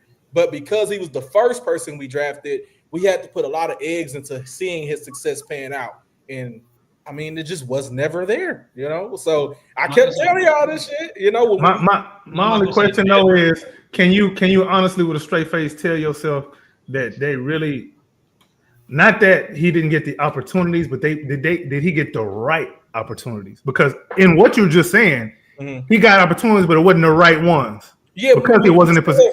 We said that earlier. I agree. I think that the functionality of the team was not conducive for his success. That's one part, right? We can talk about that. But also keep in mind that a lot of it does still fall on him because he did not have John Wall, and they kind of told John Wall go home, and they didn't build veterans around him because they really should have had vets for both him and Şengün, right? Hell yeah. When we went for the tank, when both Şengün and Jalen would have benefited from having good vets, quality vets that know how to win and compete. But then when you talk about the opportunities that Jalen had, he was not a good spot 3-point shooter. He was not a good finisher at the rim. So when he got those opportunities, it was like, damn, you're just behind. You're just right. Like if you could just figure it out, you know what I mean? And he just would not take those next steps. And this playoff series or this season really like encapsulate all that. Like, right. You saw a guy who was inefficient, 20 points per game, and then could not win in winning time. We saw this coming. It's water under the bridge now, but yeah. For sure. Yeah. I'm with you. I'm with you. I ain't gonna care. Matter of fact, Jalen is my first child, bro. I love Jalen. Just not on this team. EO stepchild. That's what it is. I love Jalen. So we can still duck the tax with this Clint Capella deal. We just have to guarantee $3.5 million of Landale's deal or ship out Cam Whitmore. Okay, well, it's gonna be Landale, no question, and then the Whitmore. I agree. The Whitmore, but it would have to involve a sign and trade type of situation. Okay, neither to whatever. Yeah. Hey, Chris, I want to let you know I really do appreciate the work you do. on the net, man, for sure. Thank you, man. I'm glad it helps. Wow, this has been a great little bit here. It feels like it's the PG and AK show right now. We all just looking. My apologies. I didn't mean to. No, but I like it. I like it. They got good discourse. Hey, I love it. I They love got it. good I discourse. love Yeah, I like it. enjoying this. It's good. It's good energy. It's good I was just surprised it took PG that long to get that Jalen takeoff. As soon as I saw him, I thought, oh yeah, here it come. He's gonna wait. First moment he gets. But like I'm telling you, Chris, it's not like the hate is there, but it's not as bad as like I show on Twitter. Like Twitter is just like, it amplifies it. I'm sorry. So it's like, well, I think when you get into debating, I think a lot of times it would get ramped up when you were debating. Like you would talk to somebody, and then as they would debate you, you would get further and further away from. Because everybody on Twitter argues to be right. They can't just state their point and leave Chris, it at that. you're in the playback and stuff too, right? You've been in there, right? And stuff. Yeah. So I was like, we've been in there in chat before. Yeah, absolutely. And I saw it. I mean, you were right. A lot of it, you were one of the ones that I didn't want to have to argue with without the Jalen stuff. But my thing with the Jalen thing is that it was always a projection, right? Like it was always something that we were going to have to wait and see. And so I didn't want to have to argue my point on a wait and see. And then after he left, it to me right now, it's still in the same position, right? He's still a wait and see player. Like he's still projected. And what we all believe, and if you talk to 90% of these people, they say the same thing you're saying, that he is a good player. He's going to be a good player. He just wasn't for us, right? And I just think he was so polarizing that, that it had kind of reached that threshold of like being able to come back from it, right? Like you either going to have to be super have to say you were completely wrong, or just kind of say, hey, look, that was kind of what I was saying the whole time is what we ended up figuring out, like you just. Yes, sir. Very interesting. I'm still excited for Jalen's career. I mean, I don't. I'll be watching. I'll be. My kid was talking about this, asking me about. He's like, it's Jalen, man. Don't you sad? I'm like, well, really and truly, Jalen kind of got it well too, right? Like we paid him, right? Like he got $33 million a year, and we shipped him off with that. We could have shipped him off without paying him. That would have been so much worse for him. Fight for himself out there. Yeah, that'd have been crazy. Right now, if he would have been traded out and at the $12 million and trying to make his number in a restricted year, it would have been just very difficult for him, especially, if the restricted offers don't come in. Right. So I'm happy the way it worked out. Right. Like we were able to get KD. Jalen can say he was traded for Kevin Durant. Right. Like, that's worst. Is that what he's saying? He got traded for KD? That's what he said in that video with Dre. So there's this relative. I think that he's on that Zach LaVine career path as far as like just how that pans off. Not as far as like stats and success. He may reach that point, and I'm not trying to be disrespectful to the guy, okay? But I'm saying that I don't know I don't remember what the Timberwolves got back for trading out Zach LaVine, but I feel like we even outdid that particular trade. You know what I mean? And getting KD back, right? So I mean, if he goes down that route, like you said, he got traded for a good player. He's on a team that I think he will be able to learn from a guy who happened to go through the same situation that he was in Houston, right? Like Booker's first 4 or 5 years were not good. Though he was successful as a scorer, he was not a winner. So he's going to go down there. He's going to have opportunity to play. And rather he's traded at the deadline or moved on somewhere else, like he will find a way to be a better player. And I think that is I told you earlier, 20 to 22 points per game.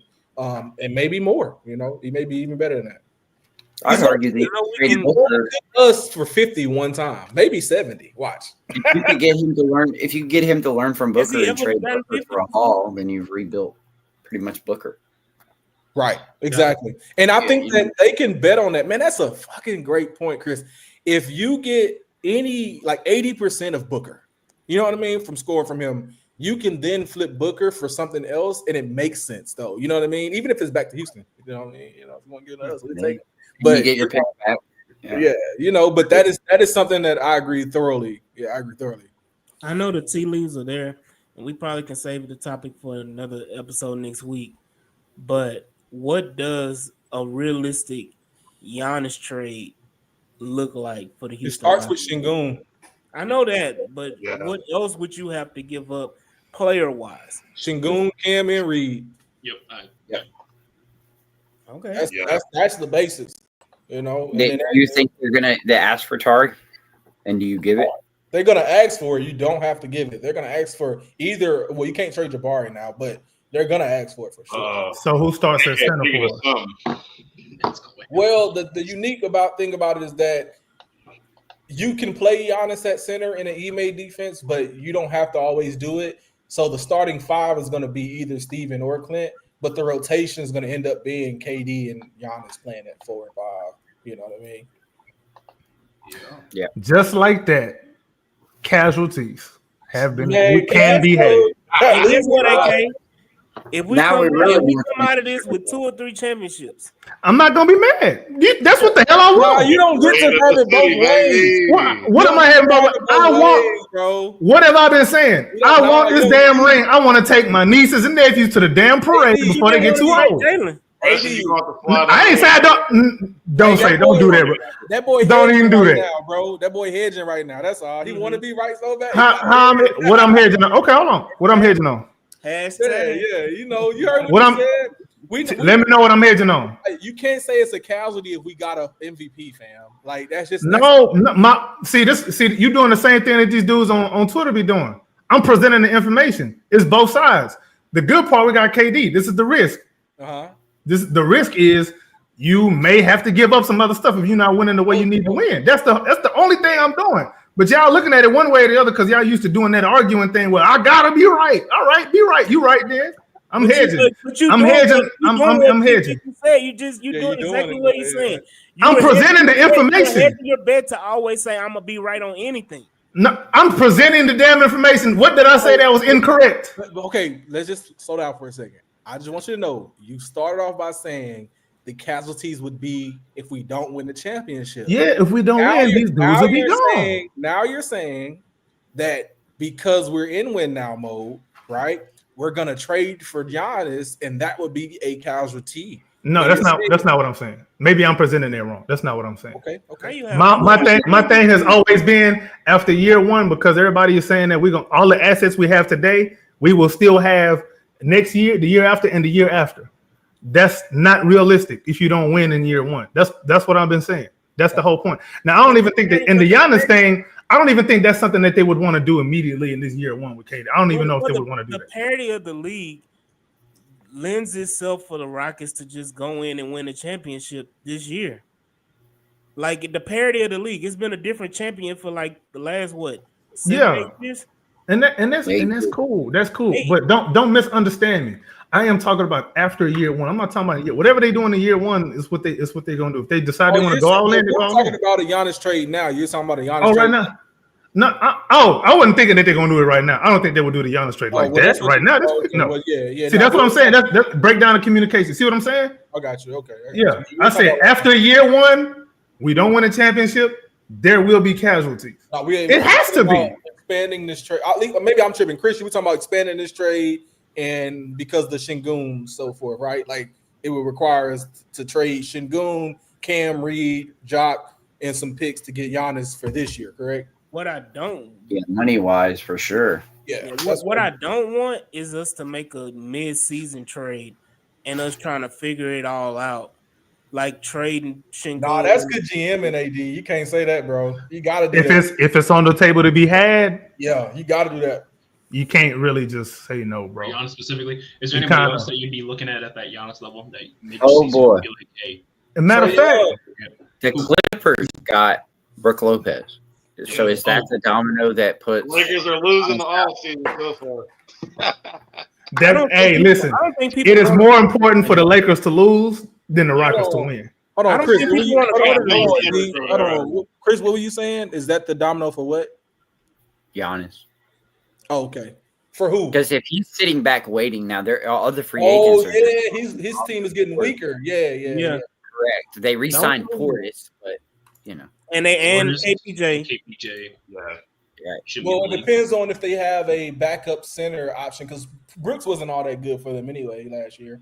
So he was okay at doing what they needed at a minimum level. I'm not saying it's great. Maybe it's Horford.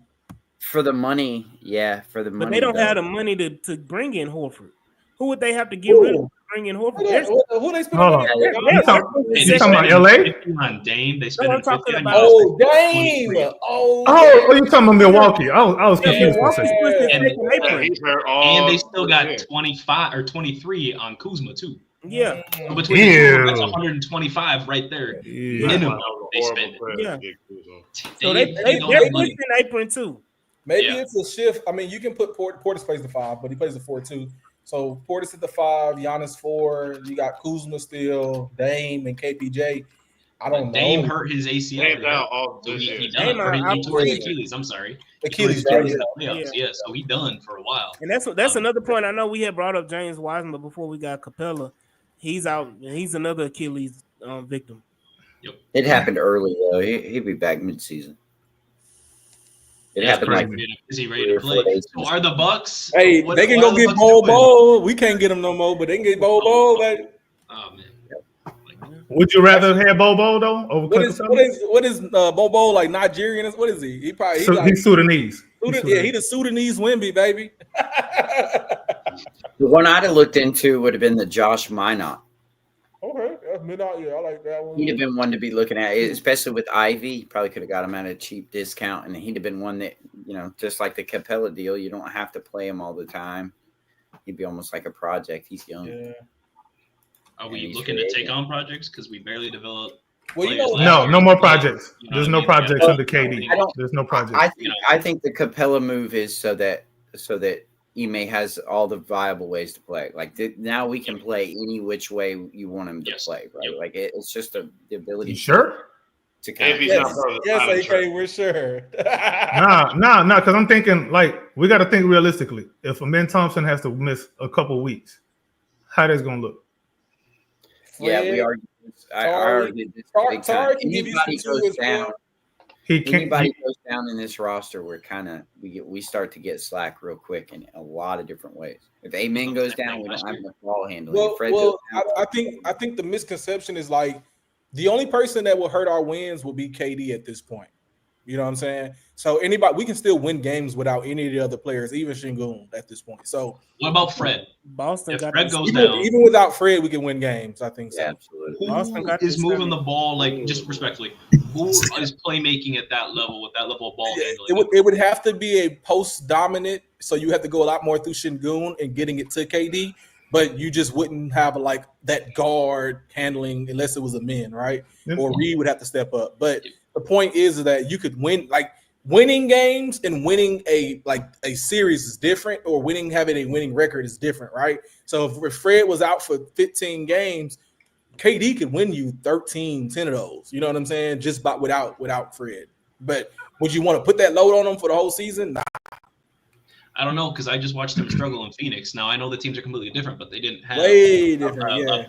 that playmaker. They had more spacing. But they kept him 500 though with KD. Like he was winning. But they were a bad defensive team too. They was Sure. Terrible. Again, I understand. Awful. But my point being, and I hear you, D. I think regardless, I think we were the better team. Obviously, we were second seed for a reason. But looking at it this way, if Fred goes down, we saw how mightily the team struggled without Fred. Simply from a playmaking, not saying overall, just from a playmaking. Other players was out too though. And sure, other players were out too, right? It was quite the injury-prone area there. But then we look back to the season before, when it was year one Fred. When Fred went down around that area, it was, hey, Jalen, please score 35. Yeah, but I'm saying those You know what I were very different constructed teams. You have a KD now. Sure. That 27. If you're confident with that, I'm not saying that That's you're an wrong. MVP, yeah. But okay. sure. Okay. Yeah, I promise you, Listen, yeah. Okay. My question is this: as far as starting lineups, we're assuming that the front court is going to be KD, Bari, Şengün. Them three guys kind of sort of operate in the same area, kind of sort of. KD, Bari, and Şengün. I got you. Yeah. can Like say that. how do we expect this to look? Hey, Chris, you said that KD is viewed as a guard in your mind in this construction. No. Hey, matter of fact, Ben DeBose said it on his in the logger line. He just said that everything that he's hearing coming out of Houston, they're just treating KD more as a 2 in this case. Okay. So, I mean, I think that, if I could find a way to put it in words, I think that we have a roster construction that everyone's not really in a traditional position. Okay. It really is like a positionless roster at this point. So you can have a man and KD on the court together with a Jabari Şengün, and the only place that you would need spacing or isolation is wherever you're placing Amin Thompson at, and wherever Şengün is getting his stuff on the block, right? And I think everything else is kind of you can kind of shift around. So if KD is the guard, I mean, he's gonna sit at the. I got some news. Go ahead. Nikhil Alexander-Walker signed a 4-year, $60 million deal with Atlanta. Okay. Unfortunately. I That's like cute. that. He's going to go to the Celtics, so the Celtics just. Yeah, I figured he'd go somewhere where he's gonna get some playing time because obviously, a guy like Is that, Is no. he's gonna get more than he get in Houston. Yeah. He's gonna play. He's gonna be more at the 2. I got a question for y'all real quick. We was arguing about in the chat earlier. You think Luke Kennard here? We were looking at the stats, and I think he requires at least 5 threes a game. You think we can get that to him if he comes here? And I know they were talking to him today for sure. I'm sorry, what you say, Chris? Not an Ime's offense. Yeah, I don't think he prioritizes it. If he was to prioritize it, you think he would prioritize it with some pin downs. Oh boy. I just don't. I mean, when you talk about Reed Shepherd, he has to step up. You talk about Fred, KD's getting them, and Jabari's getting them. So I don't know how we're gonna get 5 to Kennard, but I would like to see him here off the bench. Yeah, I mean, I What's the minutes distribution even gonna look like? That's what I'm saying. It's not gonna be pretty. that front court crowded, boy, because Amin Thompson gonna be in the front court sometimes too. Yeah. That front court is gonna be a beast. Let me say this. We looked at how the OKC minutes were distributed during the season. Could the Rockets kind of play that same kind of role where they play a lot of these guys get valuable minutes during the season because you're going to be winning a lot more games and bigger margins. I'm not banking on the margin shit though. Somebody said that earlier. I don't think we're going to win by large margins. You don't think we're blowing dudes out? out? I think the parity of the league is going to be lopsided because I think there are going to be a lot more teams trying to tank and figure it out rather than trying to win because of all the injuries. I look at Milwaukee. I think Cal said they're going to start slow. Milwaukee could be a point where Milwaukee's going to say, you know what, let's just shut it down and F it, and we'll figure it out later. And let's trade Giannis or something else or whatever. Then I think specifically the Eastern Conference, dealing with all the injuries that the Eastern Conference has had between Boston, between Indiana, and Milwaukee, you're going to see a lot of the Eastern Conference teams that are very, very beatable. It's going to be lopsided as far as parity. The competition is going to be in the Western Conference, and I think. Go ahead. Go ahead. I'm sorry. My bad. I'm interrupting you. Go ahead. No, I'm just saying. I think you have teams like the Sacramento, like the bottom of the Western Conference is going to be bad anyway. Like I think the Lakers with Sacramento in that sense. That's crazy. Yeah, I mean Sacramento is going to be a bad team. No, they're not going to be good. What's new? I mean, yeah. Well, Phoenix is going to be a bad team. I think that Probably. Again, a lot of it is always going to be performance based, and I mean, I reside to that, philosophy in general. So when you look at it, we're going to start the season with the ideology first, kind of like what we did Reed Shepherd to start this season. You're going to see a lot of minutes go to guys that they believe in first, and then after that, depending on how they perform, you're going to see a lot of minutes shift to veterans, which Ime loves the most, right? It's like, I'm going to play veterans more. Now, minutes hold more weight than like saying we're going to put a guy in because we're up by 10 or up by 15 or more. But I think that back-to-backs, we said it earlier, back-to-backs, rest days, like Fred's going to get rest days, Katie's going to get rest days and so forth. And, Steven Adams is going to get them. So you will see a lot more of those strategic kind of like, this guy's getting the day off, et cetera, et cetera. So I think that will play more into effect. What's up, Chris? Hello, sir. I agree with you. Actually, this is probably the first time on any pod I've ever said I agree with PG. I thought you was going to break some news, man. That's a lie. That's a lie. PG know he got a lie. But I thought you was going to break some news. Oh, Aiden went to LA. Aiden went to LA. Aiden. Dominating. What's he gonna do? So they ended up getting Aiden. Yawn. I think they ended up AK. just I'm with you. 8. Yeah. I'm Man. not too worried, but what I wanted to say was, we talking about resting dudes and whatnot.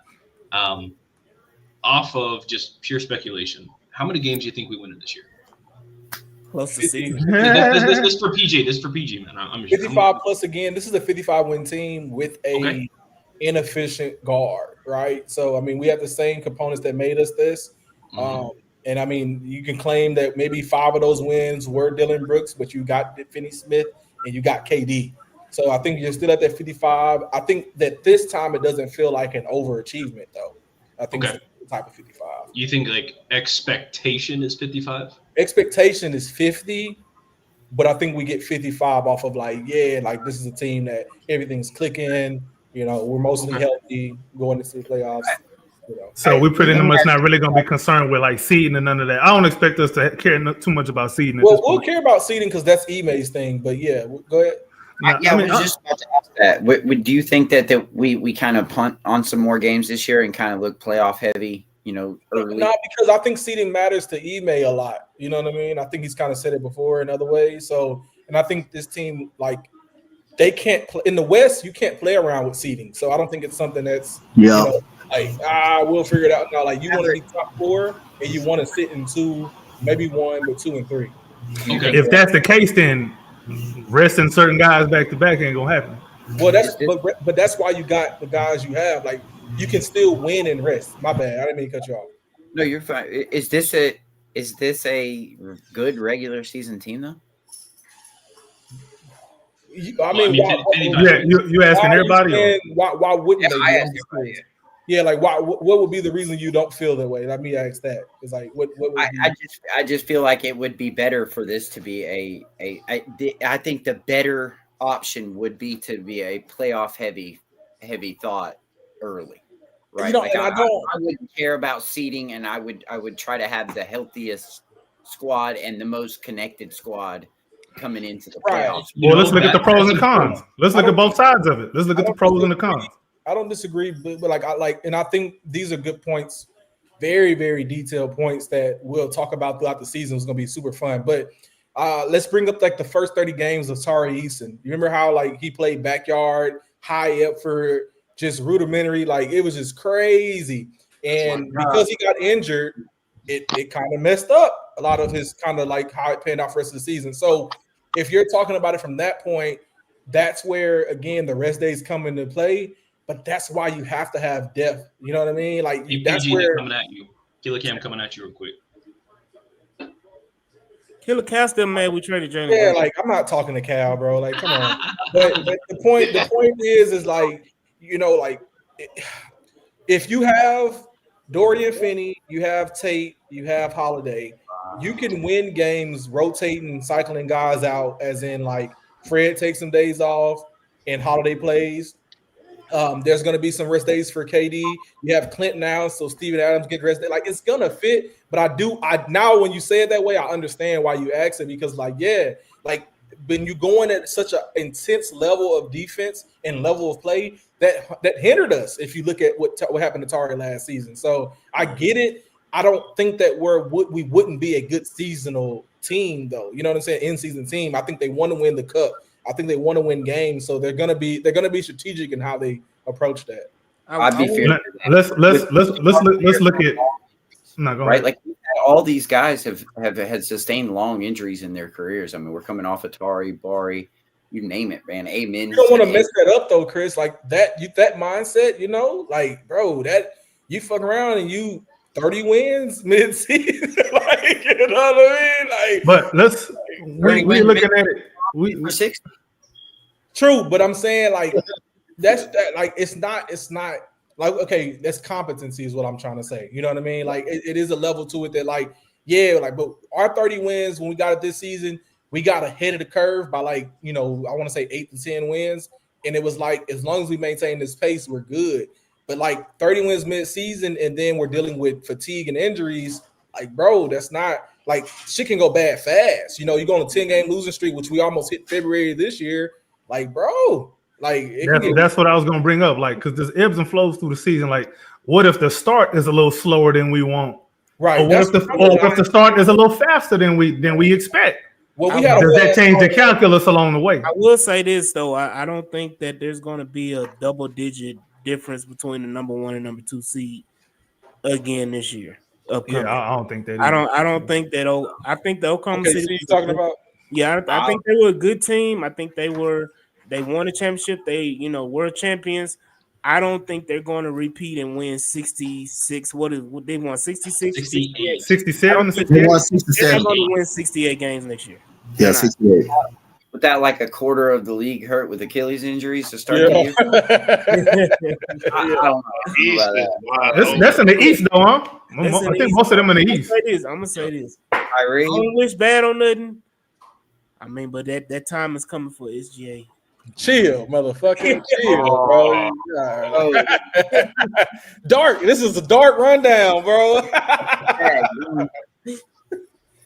I mean, hey, to be fair, OKC dealt with injuries too. Like, that's not like remove that from the equation. This is a good year for them and how they won. Like, they won with a injured Chet, and Caruso was hurt for a little bit too. Yeah, and Caruso, right? So I don't want to like remove that from their legacy as well. Though it's still F them guys. I think injuries are part of the game, so it's gonna happen. And I think we're building a roster that can kind of mitigate a lot of those injuries at this current, and win in different ways. Like and win in OKC. different ways. Yeah. The Walker, So let's talk about the different ways. the Nikhil Alexander Walker trade was a signing trade. Who they get? Or just picks or something? Second round Yeah, they picks. sent second round picks. Okay. Second round picks and cash. Yeah. What a steal for the Hog. So we're gonna talk about these different ways to win, and we're gonna say that for another episode. Tyus Jones is with the Magic. Really? Not the Knicks? That was crazy. I don't like that for Tyus. Yeah, 1 year, $7 million. Damn. Still ain't got his money. Still ain't got his money. AK, He's to a answer your Schroeder now, question- ain't he? So Didn't yeah, I'll answer it too, whatever you go. Yeah, well, I was actually getting ready to end it here at 7:20. I think maybe some of us are tired. I'm not gonna name names, aka me, but some of us we got bigger and better things to do. Hey. But Shout out to the 520 in the chat. I mean, watching live, man. Hey. PG, you want to get that off real quick, and then I feel like I would just say that I would just say that a lot of the markups will be it will be easy as long as KD gives you that 27. I think that a lot of what you will see as far as variances is how much Amin Thompson gives you in his role, whether that's 20, 18, 15, whatever it may be. And I think Jabari made promises too in saying that he can give you a different look this season. So I think when you talk about a wing heavy lineup, Tari, Jabari, Finney Smith, and the way that Ime likes to play basketball, I think will put a lot of pressure on teams. But as far as scoring is concerned, you're gonna have to rely on Fred. You're gonna have to rely on Amin, Şengün, and Kevin Durant to give you that. And I think again, this is a new level. Now that you have the MVP, a new level of you, but always us. You know what I mean? Could be you, could be you. That was a Dylan Brooks slogan. That was all for him and him alone. For sure. But the point is, like, we now have one guy who makes up a lot of what you're missing in Dylan Brooks and Jalen Green. So yeah, it's not just the way that we can attack other teams. It's like they would have to just live with Fred going off and hope that like they can isolate that part of the game. But the problem is that because Şengün is so dominant in his role and because Kevin Durant is so dominant in his role, most nights should be easier for us. Just off of that alone, you know what I mean? And then everything else just falls in place. Interesting. Good way to end it off, boys. I appreciate all 521 of you live viewers right now. And all 520 of you, why are you not subscribed to the YouTube channel at H10 Rundown? Y'all goofy talking in the chat. Got a lot to say, talking a lot of shit to a lot of us here right now, especially in my DMs right now. Y'all calm down. No follow. Go follow the account. We had 678 viewers or 678 subscribers on the YouTube channel. Check that out. I appreciate everyone jumping on here. PG, man, a blast to have you on, honestly. It's always good to have this kind of. Where can we find you, man? You can always find me on X at Earl of God, always talking a bunch of shit and smack combined. I enjoy being here with you guys every time I come through. I also oftentimes with Clutch on playback, watching the games live. I'll be with AD watching them live this year as well. But just check me out. Get in touch with me anytime. always ready to talk shit and shoot back. So Yeah, if you aiming the gun, be ready for another one aiming the back. The show. Shout out Ja. AD, man. Appreciate you jumping on, man. It's always good to have the actual man of the hour here. Where can we find you, brother? Right here at the H-Town Rundown, man. Just go ahead and follow the H-Town Rundown. Do what you do. Yes, sir. Yes, sir. AP, Rockets Round Robin member, man. Thank you for jumping on. Where can we find you, my man? Man, you can find me on X at Rocket King AP, the Round Robin, Instagram, Facebook. Man, what a crazy day one of the offseason. Yes, sir. Yes, sir. Good to have you, man. Clip, appreciate you jumping on. Rockets Round Robin member. Where can I find you, sir? Man, if you don't know where to find me already, what's wrong with you?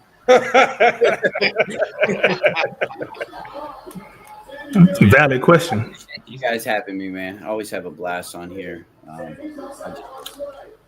Yeah, it's always a blast. It's always a blast. We appreciate you, Clip. Donte, my brother in arms. PG, Donte and I really been holding it down for H-Town Rundown, especially since Smiley was here. And now we actually have a winning and it's finally good to talk winning Rockets basketball. Coach Donte, where can we find you, man? Hey, appreciate y'all having me on, man. I believe, much as I wanted Jay Sean Tate to be gone, but it seemed like it seemed like he gonna. We didn't have to talk about him. We didn't have to talk But That's how you done it, Haslam. He may be retiring as a Rocket, but I believe him and Jabari Smith are the only two people on this team. I mean, Alp is a part of still the era that AK Homeboy. Hey, don't do that, bro. That ain't my homie. That ain't my homie at all. Nah. Y'all can find me right here on the H-Town Rundown. Y'all can also find me at That Rockets Guy on Twitter, Coach Donte 5 on IG, and all of that. Y'all find me right here too. So yeah, let's start to the Rocket. Yes, sir. And last but not least, AK, man, thank you for jumping on. Rockets Run on my member here. Where can I find you? That he gone. Look at that. Oh, get out of there. Wow. You can't get your Steven Hey, man, it's Ron's fault, man. And y'all racist as hell, dog. Where can we find you, sir, AK? You can find me on Twitter /X at AKinfinity_VVS, also on YouTube at the Rockets Propaganda channel and the Rockets Round Robin channel. Theories will be tested and proof of concept is on the way. Let's get this chip. I need to take my little nieces and nephews to a parade. That's all I want. I ain't asking too much. Yes, sir. Yeah. Thank you guys for watching. Thank you guys for listening to another weekly episode of the H-Town Rundown, Houston Rockets basketball podcast. Be sure to follow the H-Town Rundown at the H-Town Rundown on X, YouTube, as well as Instagram. Check it all out. And we got a website, man. We got the website, baby. We do articles, man. We just broke the KD news. We got another article coming about DFS here soon, so check it out. Be ready, be ready. But with that, I bid you adieu.